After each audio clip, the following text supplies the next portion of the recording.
G'day and welcome to Oly35mm, user-based, quasi-empirical, cheap and cheerful videos on Olympus 35mm cameras.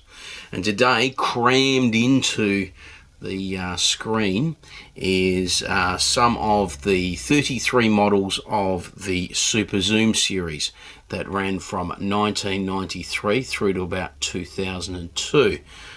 Started with the Infinity Zoom 2000 or Superzoom 70 as it was otherwise known, and finished off with the Superzoom 105G. I'm pretty sure that that's the two ends, or the two bookends, of the Superzoom series. It was a fairly loose collection of cameras, all zooms, none of them super, I would say, with the exception of probably the Superzoom 140. I think that's the 140 I've got there, the 140S, and they also made a 160, so roughly a 38mm through to 160mm. I suppose you could call that super, but a lot of them were only 2x zooms.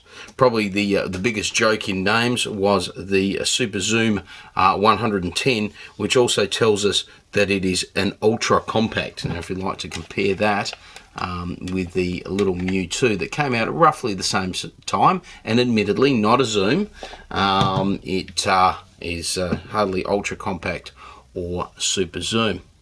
Now they had many names in this loose collection.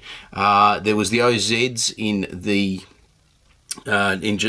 Japanese market. Also the Zoom 160 or Superzoom 160 was a Citia or Citia 160. The Americans generally called them either Infinity Zooms or Accura Zooms, or Infinity Super Zooms, or Infinity Accura Zooms, depending on which the model was. So this is possibly one of the most confusing series that I've come across in Olympus, and I must admit I still haven't got my head around it. Now, the actual cameras themselves, they range from meh to not bad. You know, I quite like the 105G. I quite like the 140S, and I've actually done a comparison between that and a Canon of the same, roughly the same era and same sort of specifications. And I sort of also like this ugly looking fella, what I reckon is the Humvee of the camera world, and that is the ViewZoom 120. I sort of like the look of it. It appeals to me. To actually use it hasn't really thrilled me, but it's quite nice quality. So the Super Zooms, I really can't tell you much more about them, except for the fact that they don't set my world alight.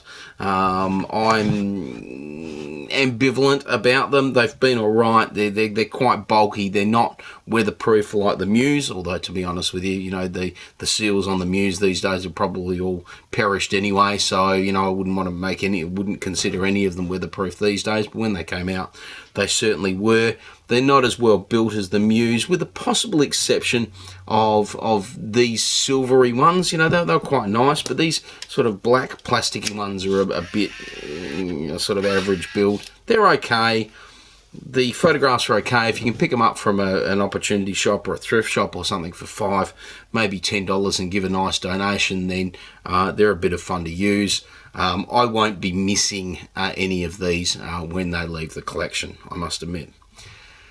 So that's it. Super Zooms, bit average, bit mediocre, not particularly thrilled, except for a couple of models I quite like.